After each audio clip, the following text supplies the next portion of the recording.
Presidenti Amerikan Donald Trump ka mbërritur këtë të mërkurë në Pekin, në vizitën e parë të një kreu të shtëpisë së bardhë në Kinë pas gati një dekade.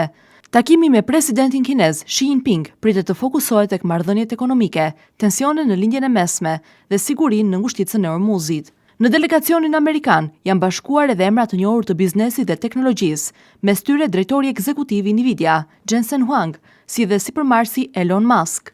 Sipas Trump, kompanitë amerikane duhet të kenë akses më të gjerë në tregun kinez, veçanërisht në sektorët e inteligjencës artificiale dhe teknologjisë së avancuar.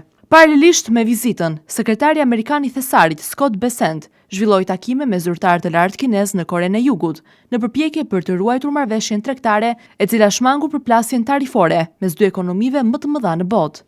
Një tjetër temë kyçe e samitit mbetet edhe situata në ngushticën e Ormuzit.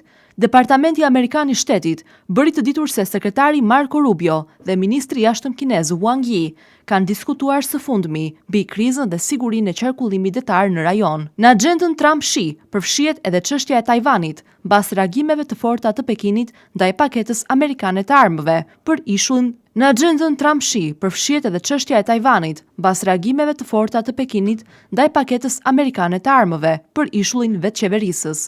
Vizita do të shoqërohet me një ceremoni shtetërore, banket zyrtar, si dhe aktivitete simbolike në monumentet historike kineze.